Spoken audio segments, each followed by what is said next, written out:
Welcome. So glad you all are joining us today. We know that this is mayhem.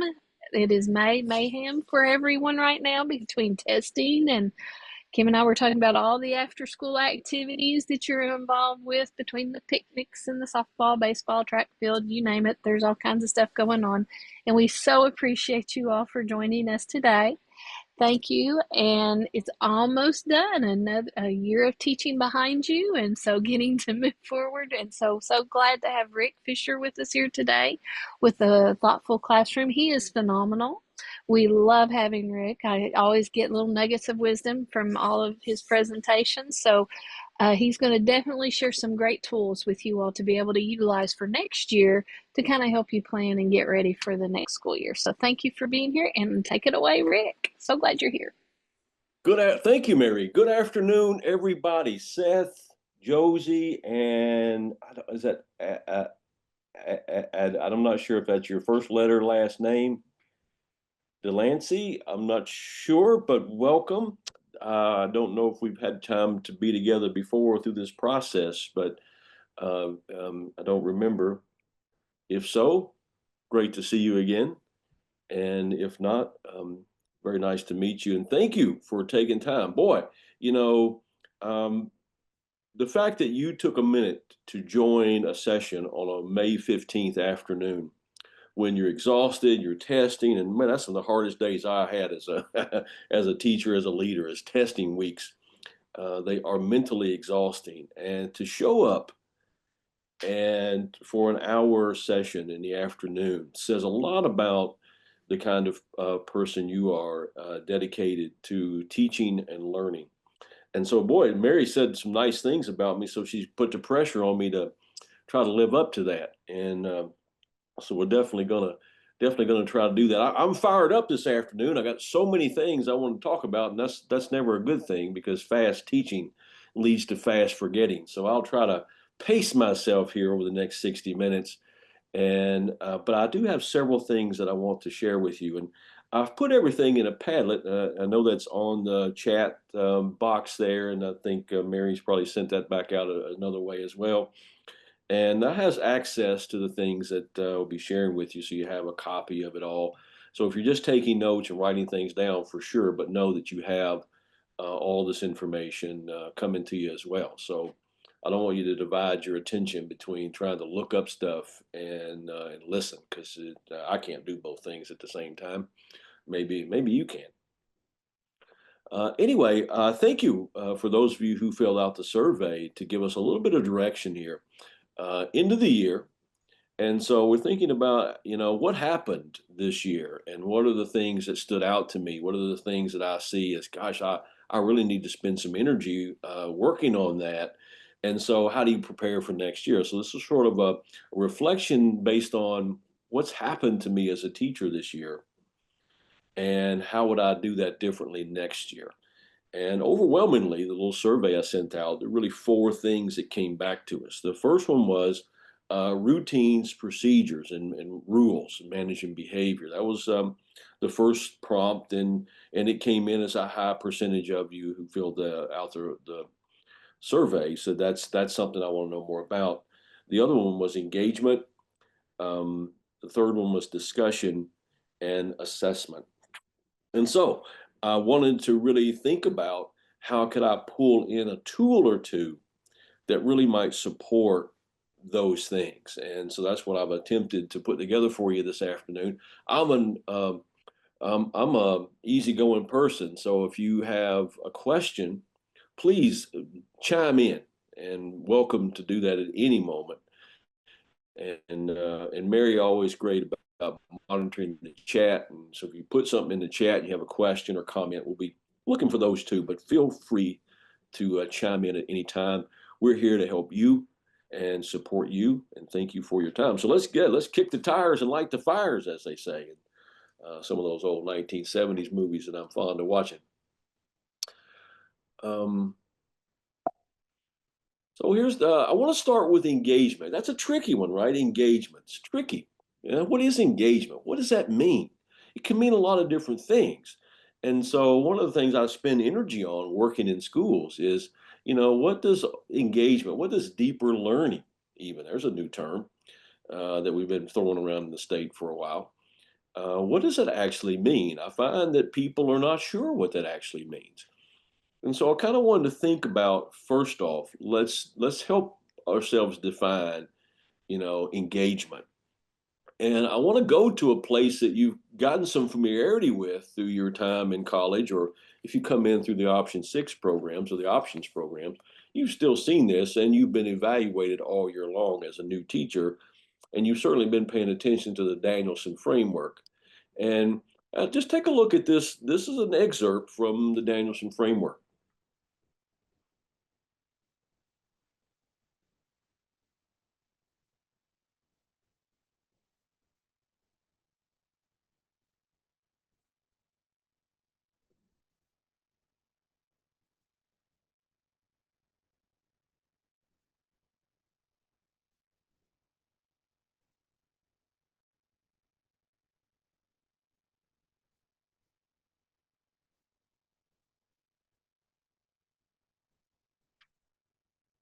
So when you think about this first little artifact here, right? What is engagement? So are my kids engaged? Well, you can ask yourself, hmm, based on that piece of information, um, you know, self-evaluate your lessons and think about that. Here's another little nugget, a little artifact from the Danielson framework that again informs us about this idea of engagement.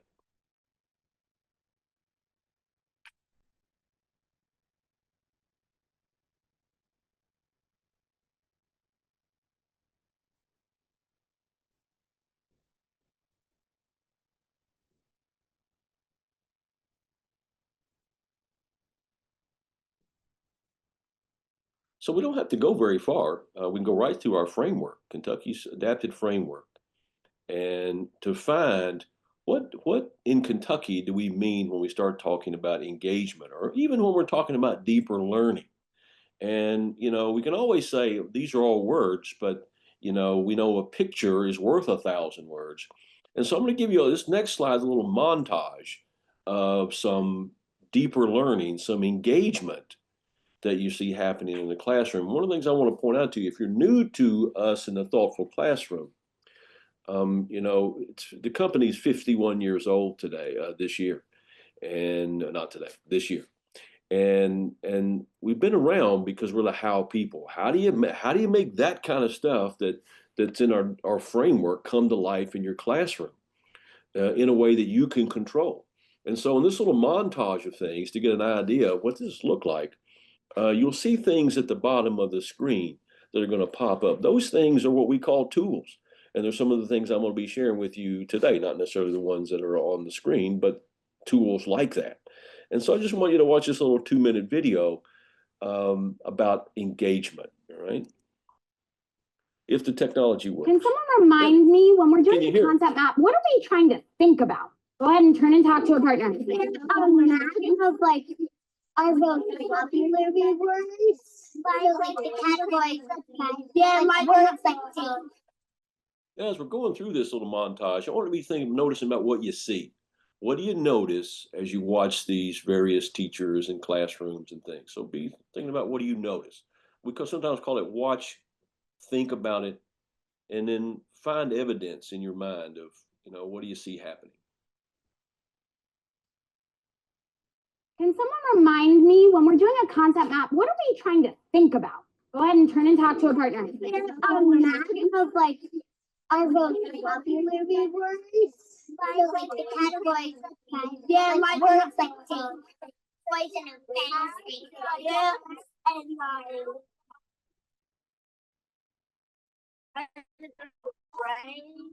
and 22. We will have 22 people, but then we have space for 4 more at the end of the table. How many tables or how many seats? Because if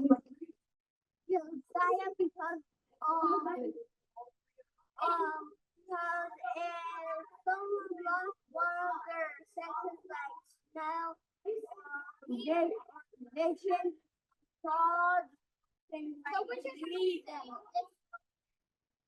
From a couple of tables to share out what did your group agree on? What main idea, what conclusion did you come to? The main idea is dogs have many special special skills and save many lives. It was 421 because it was a tool that no matter which lesson I'm using it on, it gives every student a voice and allows them to be engaged. I really like when the students are listening to each other and they're communicating their ideas to each other, and it's not me telling them what to think, it's them showing me how they're thinking. On to what Alyssa said, a bad attitude can affect you greatly because you won't be able to learn correctly. You won't focus at all. Having a good attitude can affect you because you will be able to learn.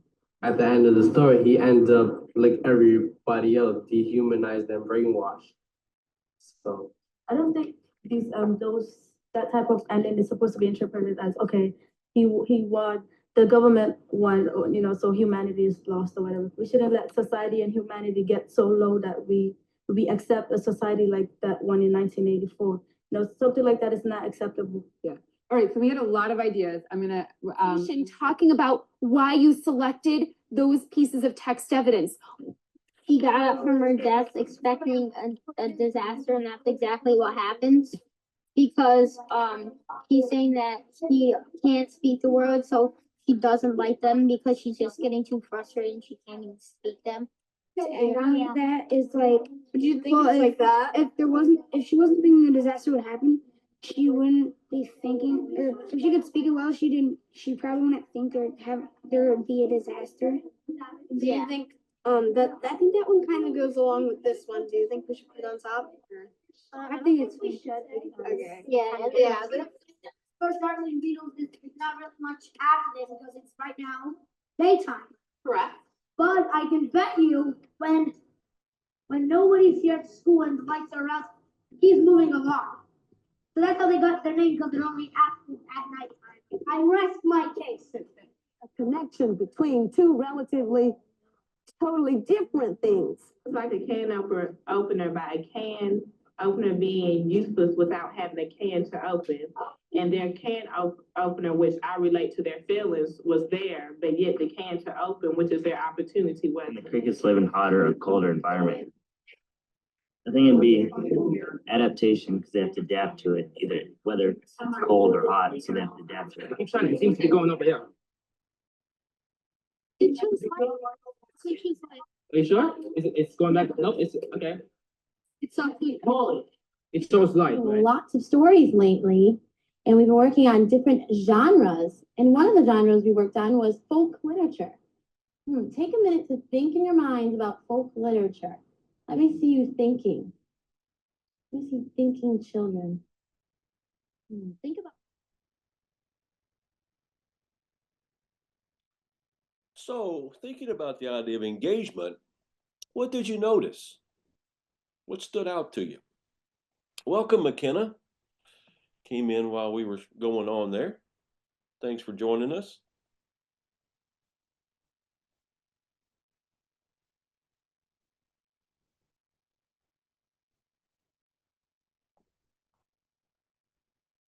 You can type it into the chat, or you can unmute yourself and pitch out an idea. What'd you notice?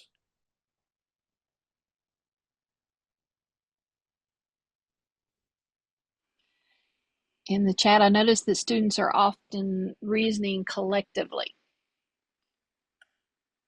Yeah, so there's a lot of collaboration there, students working together. Oh, collaboratively, sorry. Yeah, thank you.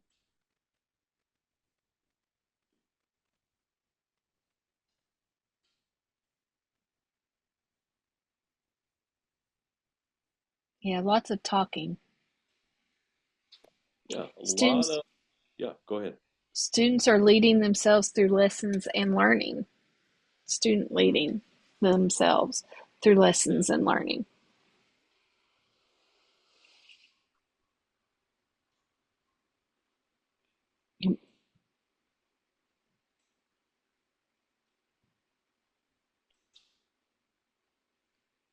So yeah, you saw a lot of kids having conversations, working together, collaborating, discussion.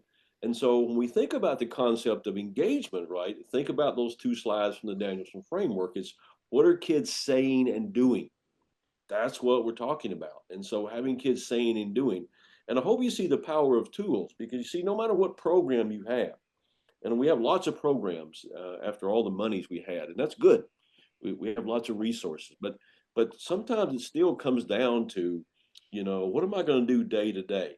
How am I going to get kids to think? How am I going to get them to be engaged? And I think this is where tools, strategies supplement the kinds of things that you already have, because you probably have good things, but no one thing is able to help us really help kids deepen and reinforce their learning. And so we have to take that upon as ourselves. And if we want to create these kinds of engaging environments, there's a tool for that. And I want to sort of try to connect these things together to engagement with one of the other things that we had on our survey, and that was routines, structures, rules, and behavior.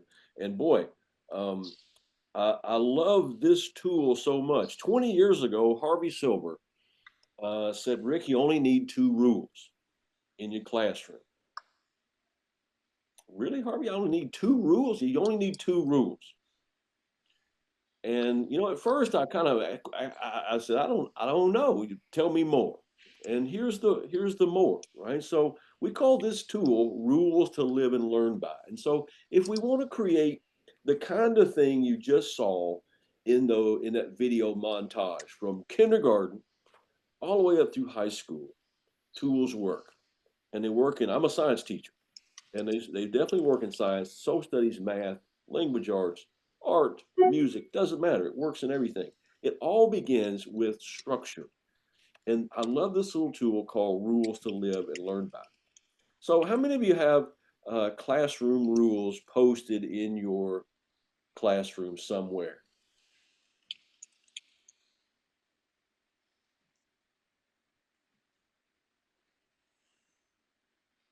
Me, they have. Yeah, some of I always had, some rules, and then in the chat too. Yeah. So to begin to get this kind of engagement, it starts with, how do we structure the classroom? And we want to structure it to be a positive learning environment. And we want to focus on behaviors that support learning. You see, this is about, my son, who's a physician, often talks about sick care versus wellness care, right? Health care. And sick care is, we focus a lot on that in the business of medicine, because we're always trying to treat people that are sick. And, a lot of doctors say we should be focusing on healthcare.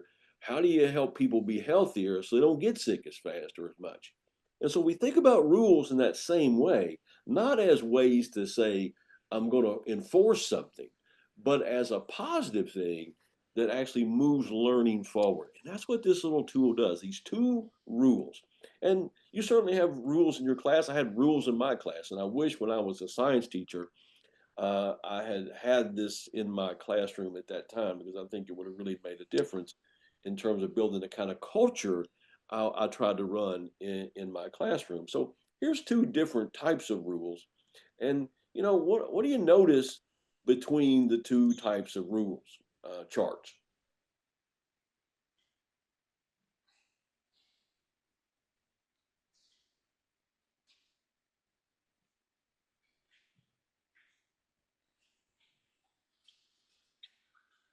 One is much simpler and easier to read. Yep.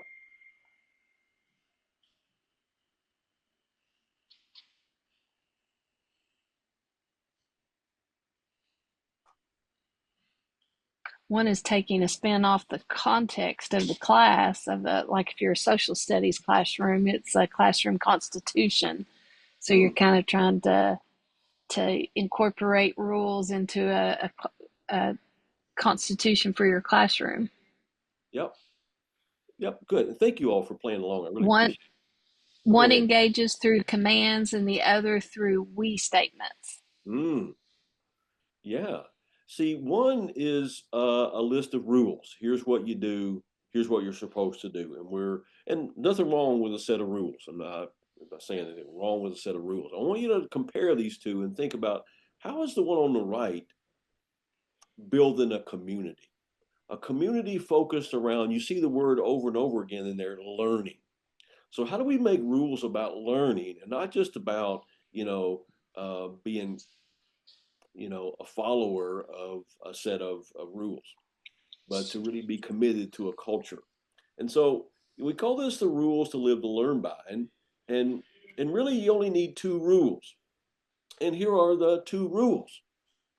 One, be the best student you can be and learn as much as possible. That's rule number one. Rule number two, make the classroom a great place for everyone to live and learn in. Because quite frankly, we live there. We go there every day for 180 days or something. It's a bunch, right? We spend a lot of time in a classroom, especially if you're in an elementary classroom. They're all day. And so if you think about this idea of having two rules, be the best student you can be and make the classroom a great place for everyone to live and learn. And so rules to live and learn by operate like this. You start with these two rules, and then you co-create them with your kids. Now, you've got some non-negotiables in your mind, some things that have to be there to help the thing run like it's supposed to. I mean, in a science class, I'm gonna be thinking about how do we manage, labs and this kind of thing. But you can do that, and you have kids start brainstorming around rule number one. And they're going to come up with things like pay attention, ask questions, participate, do your homework. But then maybe there's some of those other good learner behaviors that are very, very important, checking your work before you turn it in, learning from our classmates and our own mistakes, not just from the teacher. You see, these are culture builders, different things. But I feel like, and in my experience with this, it tends to shape the classroom much better than, you know, be quiet, raise your hand, come in, sit down, all those kind of procedural kind of things, which are also important. But we're trying to build a culture of learning here.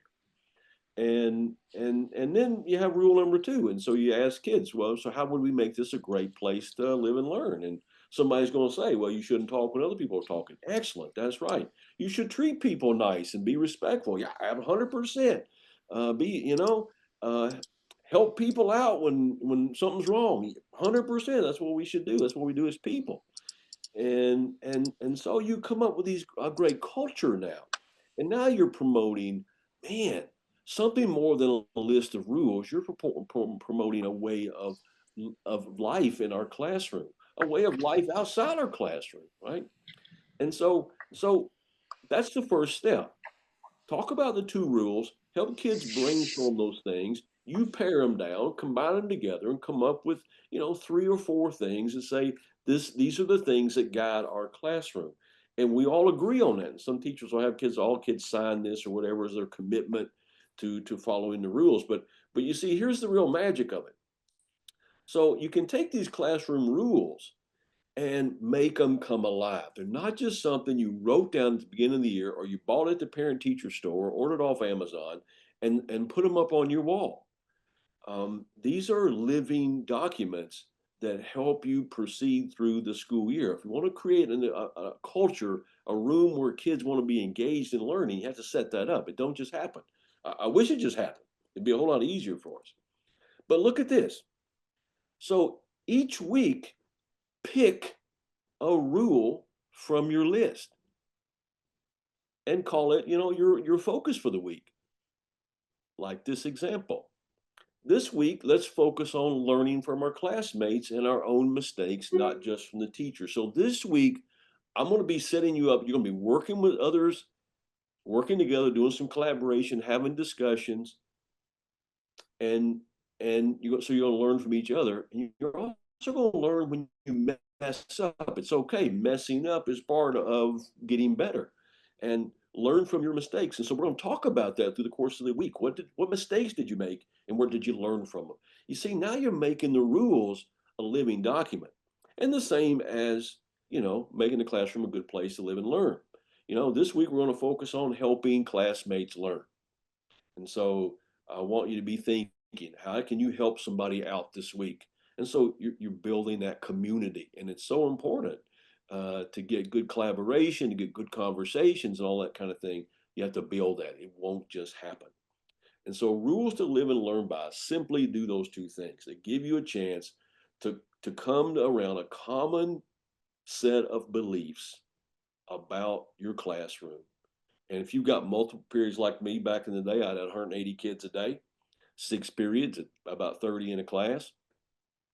I would do all 6 periods, and I'd get a lot of repeats, and we'd pare that down, and we still come to here's what we believe is true in this in this classroom.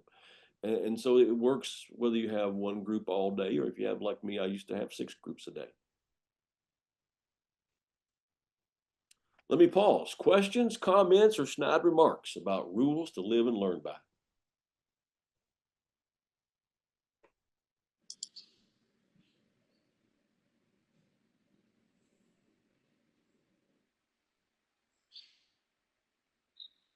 How do you feel about it?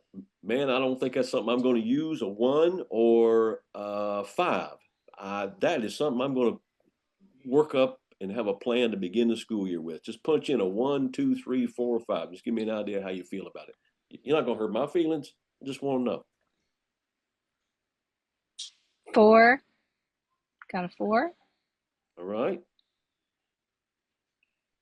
4. And 4, I love how simple it is. I agree. I think it's great how simple that it seems and can really go a long way with the students. I agree. That's good. So, yep. Kim's hearting it, loving it. Thank you, Kim. Yeah, so I think if we want to build a culture where kids are going to be engaged, they're going to work hard. Hey, this begins with our narrative. We have to teach this, and we have to focus on it. And it starts by just establishing the foundation for how we're going to work and how we're going to live in our classroom. And then you just got to figure out what are the consequences. When a kid is violation of this thing, now you've got student classroom pressure. This is something you all came up with. These are our rules, not my rules to enforce, but our rules to enforce. Now you're moving into Danielson 2's, the 2 A, B, C, D, or E, I can't remember which ones, where kids are supporting the rules, and kids co-created the rules, and they support and help you maintain the rules. So it's a win-win-win here with this little tool. So good. I hope that sounds like it captured your imagination a bit.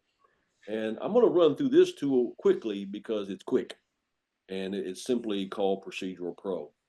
Nothing happens in your class that you want to have happen by chance, and you have to create it. And so you start by setting that culture up and those expectations about how things are going.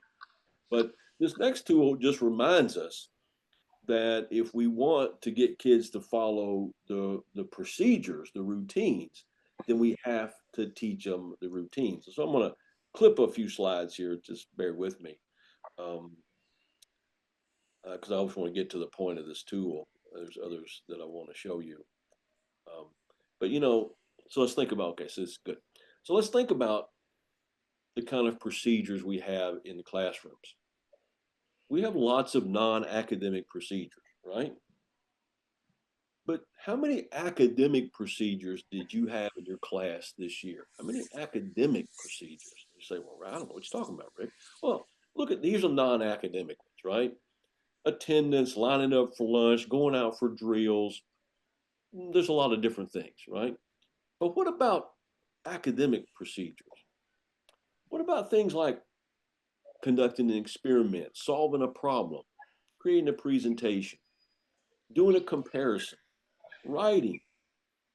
Even if we talk about the non-academic procedures, kids working together. If you want kids to work together like you saw in those videos, then you have to model that. And you have to teach kids, this is what it looks like. And do a fishbowl. Bring a couple of kids up, teach them what you want them to do, and let them have a conversation, or film it and then show it to the rest of your group. When I tell you to turn and talk to a partner, this is what it looks like. When I put you into a group of 4 with a task, this is what conversations look like. And you have to teach that. And we just assume they know how to do this. They're middle school kids, they're high school kids. They know how to do it already. No, sorry, they do not know how to do it. They have to be reminded this is how we go about doing the procedure. And so you have to teach all of those procedures. Otherwise, you get what you get, and you get what a kid happens to know about how to do things. And so we have to pay attention not only to how they line up to go to lunch, but how do you have a conversation? What does it mean when I ask you to work on a math problem? There's a procedures you can set up for all these things, and you have to teach them. My mentor teacher, Mr. Joe Cornwell, who just passed away a few months ago, many moons ago, 35 years ago now, said, Rick, you have to spend the first 2 weeks of school training kids in on how you want them to function in your classroom. If you do that, it'll save you so much time and energy the rest of the year. You'll gain back any time you think you lost. And boy, I always try to do that. I always try to build that structure, that culture, that the feeling of this is how this classroom, this is how we roll when you come in here. And I think it really served me well as a teacher all my years. So think about the kinds of things that you need to work on. So in your hindsight, you think, boy, my kids didn't do a very good job with A or B or C. Now be thinking about, okay, so I gotta teach them that process. And so, how do we get them to focus on and carry out these kind of things? And I'm gonna skip this because I want to show you the thing, okay? So we call this procedural pro. And again, this is in your thing, so you can read some of the text about it. I just want to hit the highlights of this. So whatever that answer was to, man, that's something I got to work on more with kids next year. Think about PRO. That's why we call it procedural pro. You have to present and explain what you want kids to do and how it works. And then you have to have them practice it. They got to practice it. We go to basketball practice or football practice or piano practice. You have to rehearse. You have to practice it to get better at it. And so you show them what you want them to do, and then you start simple. Let them practice it.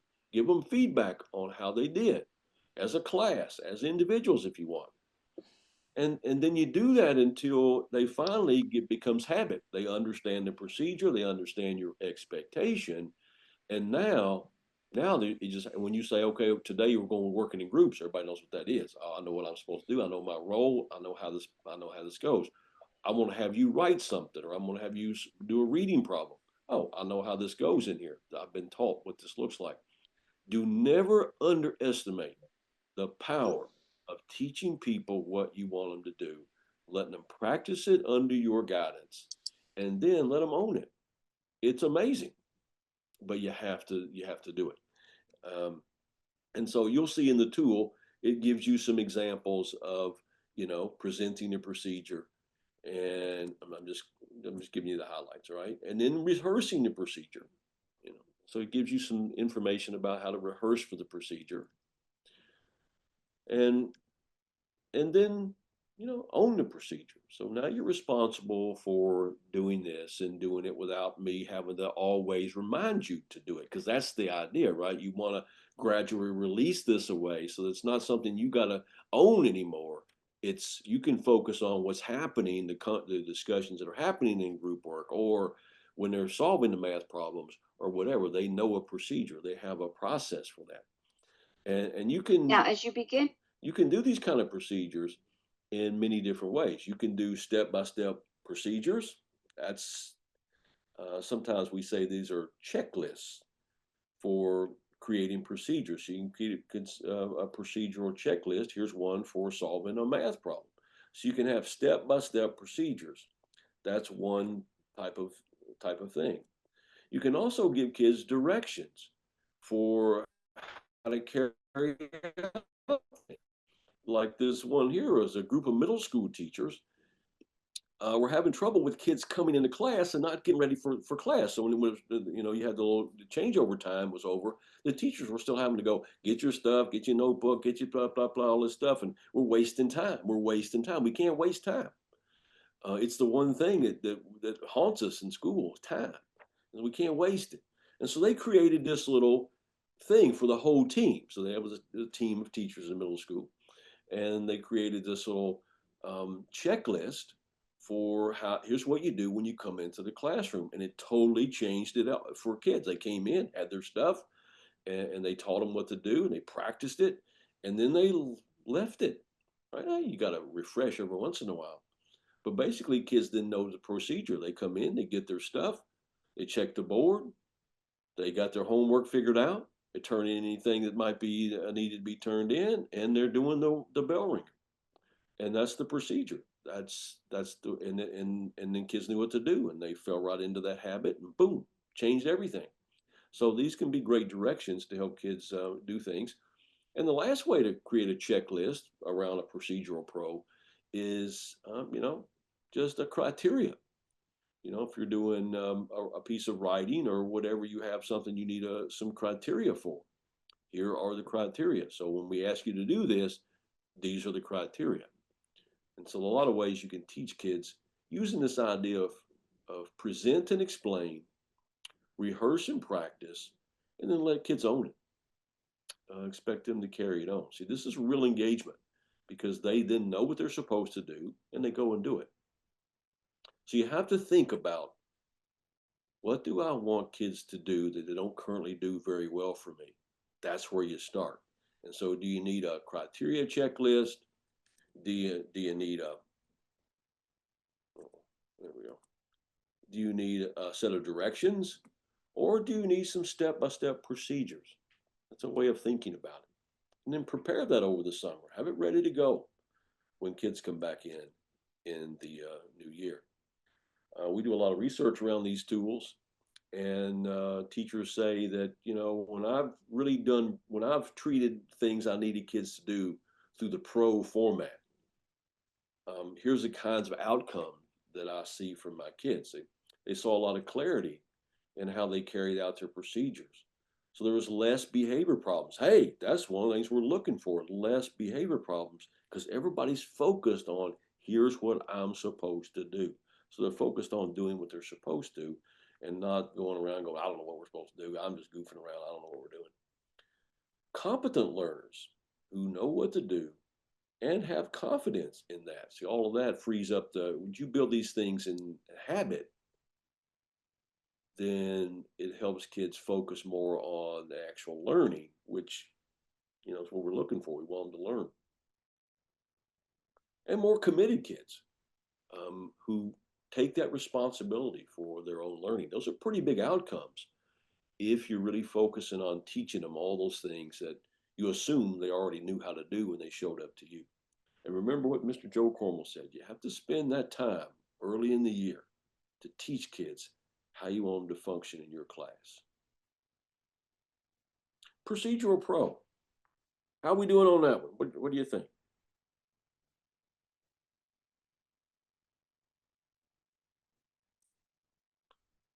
Let's rate that one. 1, I don't know about that one. 5, I'm definitely thinking about that and what I'm going to focus on. 5. Got a 5 on that one. I like it. Another 5. I like this one because I think, I know I sometimes I would even say to kids and I think about, well, now you would know better than to do that. And some of these kids have no experience at all with what school life is like. And so, just showing them what we expect of them and modeling it and helping them to see, I think helps them just to know what they need to do. So I really like this tool myself too. Yeah, it's such a powerful thing. Mm-hmm. It's simple. 5, students who know what they are expected to do are more on task, less behavior issues. Excellent. Agree 100% on that. Yeah. Good statement. Yep. Yeah, when kids know, if you think back to the video, I mean, those kids didn't perform that just because the cameras happened to be there that day. Those kids have been doing that in those classrooms day after day after day, and they didn't start that way. The teachers will say, man, when we started the year, I had to teach them how I wanted this to work. And one of the things that we do when we go into we work in schools and in school districts is to say, if you teach these things every grade level, boy, everybody coming up the line, right? The next grade level already receives kids who have some understanding of this. Man, you can really get down to business in those. But this will make a big difference in your classrooms if you think about the things that kids don't do, and you wonder, how do I get them to do that? You got to teach them. You got to show them, and you got to take the time to do it, because we're under so much pressure. Time. We got so much to teach, but remember, fast teaching leads to fast forgetting, and so we got to slow down, process a little bit, and teach kids what they need to know to be successful. And so there's I think a couple of really good things to begin the school year with that could totally change what May 15th, 2026 looks and feels to you if you got these things going in August. You dropped in the chat, love that fast teaching leads to fast forgetting. Yeah. That is And a I good. like how you, yeah, Yes. I like how you also let them know that that video is not how it's going to look like on day one when you try it. It's practice, isn't it? Yes, it's practice. And, with each one of these tools, don't just do things, whether it's a thoughtful classroom tool or something else. Don't just do it. Tell kids what you're doing. When you're doing rules to live and learn by, your narrative is simply, boys and girls, we're trying to build a culture for learning. You come to school to learn. Man, I got so much great content here. I want to expose you to, help you learn and think about. And we need to have certain things going on in our classroom in order to make sure you get everything out of this that you deserve. Right? You see, you got to find a narrative in your mind to set this up for kids. And when kids see your passion for it, man, the research is clear on that. Kids learn more in passionate teachers' classrooms than they do ones who are not as passionate about their content, about their classrooms. So you want to say, here's why we're doing this. It's not just a bunch of rules. This is how we're going to function in here so you can squeeze everything out of this that's possible. That's what we're here for. And so really you got to find that language and build that whole expectation. Kids will go. They'll follow those things. Yeah, I'm not going to say you won't have behavior problems. You will, because they're kids. But man, you can really change the culture of your classroom with those two simple moves. Now, I couldn't have a new teacher discussion without talking about questioning and style. And if you've been with us before, questioning and style, but it's worth revisiting if you've seen it before, if you've seen it more than once before, and if you've never seen it, man, you got to start thinking about this over the summer. Because when it comes to engagement, 3B, Danielson 3B is questioning and discussion. So they go hand in hand. And I don't think I can have a talk about discussion without first thinking about a question. So I want to connect these two pieces together, questioning and discussion. So this tool is called questioning in style. And funny that if you look at just our definition of questioning in style really matches up very well to exemplary teaching in the Danielson Framework 3B. And so good questions lead to some really good discussions. And so that's why those things are put together in Danielson 3B. And questioning style can really help you with this idea. And I want you to think about it this way. This is a short version of questioning and style. Think about the brain having four muscles: a recall one, a reasoning one, an imagination one, and a relating one. So the four boxes. Here's what we know about questions in classrooms. Hattie tells us that 75% of the questions that we ask in school are recall-based questions. Even higher in high school. So more than 75% of the questions we ask in school, in high schools, is a recall. Well, this is detrimental in so many ways. if you're just getting started out. But I often ask teachers, have you ever heard kids say, I didn't even know what the question was asking me to do.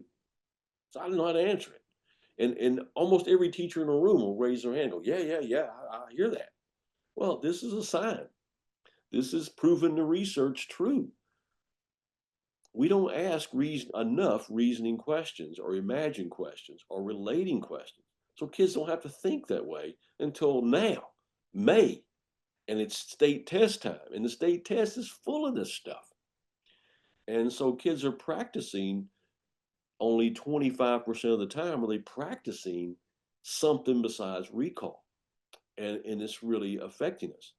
And so questions can create discussion. Questions also create thinking. And I want to show you how this tool works. So if we think about the types of questions that might be in those 4 boxes, here are some ways in which we can think about the questions. Recall questions are really about remembering key content details. So it's recall. Reasoning kicks it up a notch, right? We have to think about how things are connected, or what generalization can we draw, compare and contrast. If you're taking your state test right now and you've been paying attention to the questions that are in the booklet, I guarantee you've seen compare and contrast likely in almost every assessment. Imagining questions. Here's a place we never go. We don't ask kids to think outside the box, and they'll say, well, "It's too hard. I can't. I don't know how to do that." Yes, and I'm in a big project over in Jackson County, and with all their schools, elementary, middle, and high school. And one of the things that we've been working on there in the high school is they really focus this spring on writing questions that elicit thinking. And one of the things they've said is that kids go, I don't know what you're talking about. I don't know how to answer that. I don't know what you mean. These are high school kids.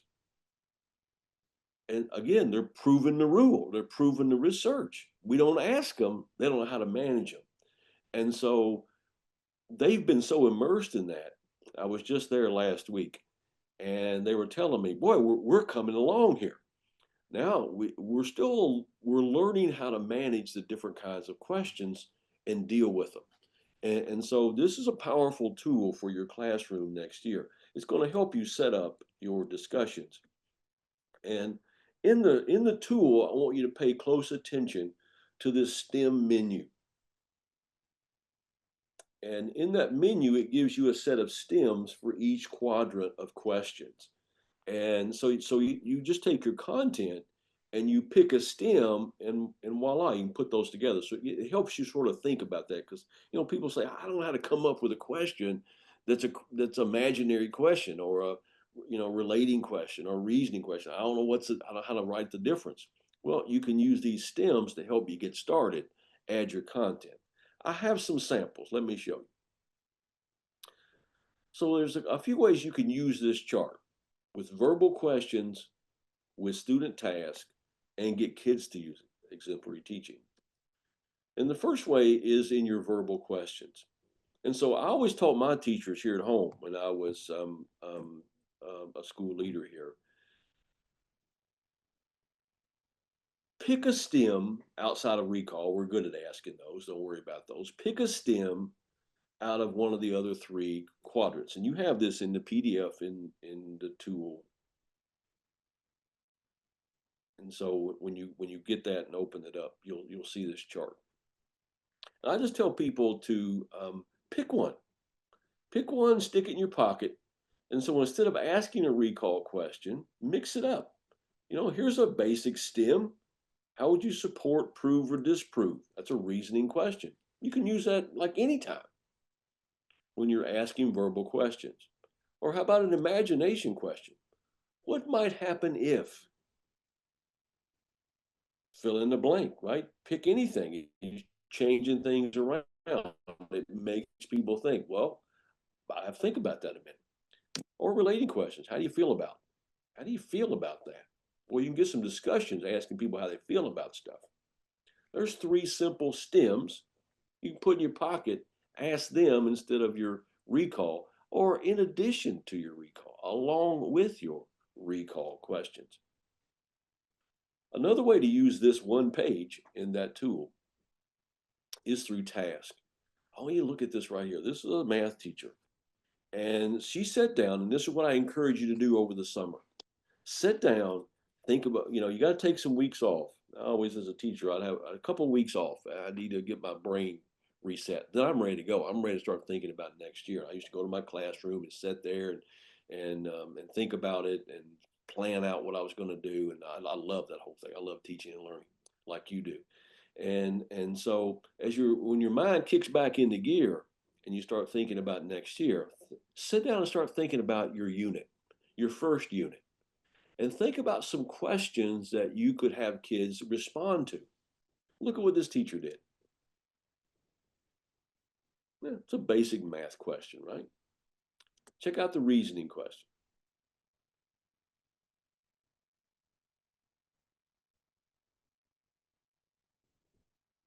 And remember, this teacher just went to the STEMS page.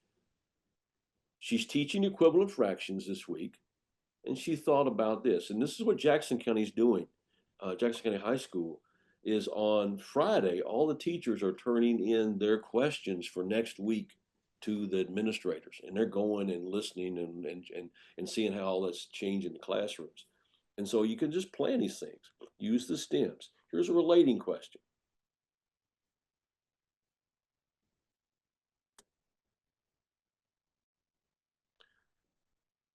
And here's a what if question. And what this teacher does with those is that she begins Monday, she's teaching equivalent fractions, and she wants to test, do you understand the idea of fractions? And so she uses maybe the recall one as an exit ticket or a bell ringer on Tuesday. And then she might use the reasoning question as an exit ticket on Wednesday, and another bell ringer on Thursday, and an exit ticket on Friday, because she's testing for understanding. You see how these things are all around equivalent fractions, but they're you have to think about them, really think about them to do that. And so it's really a good way to get the content really focused in the mind of each of your students. And so kids write these things out. So you're putting pencil to paper or typing in the computer, however you do it. But you can get kids to respond to these things. And you can do it in any subject. Here's a U.S. government one.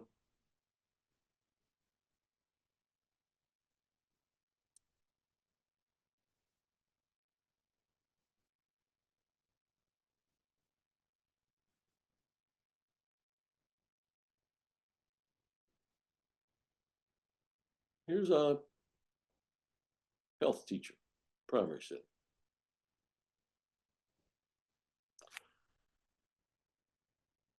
And one of the things that we notice when teachers start thinking about this and having kids think about these kind of questions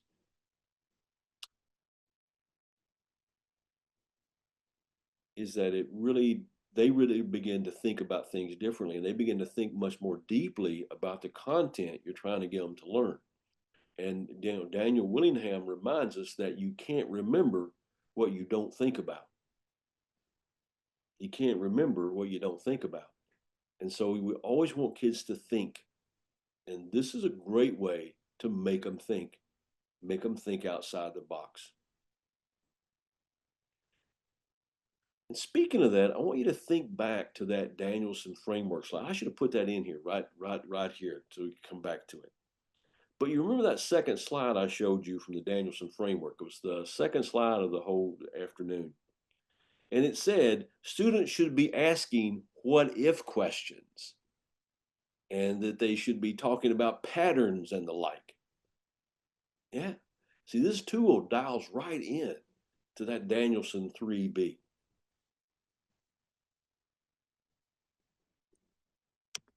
The third way you can use that is you can get kids to use it themselves. And exemplary in the Danielson framework is really kids ask questions and initiate conversation.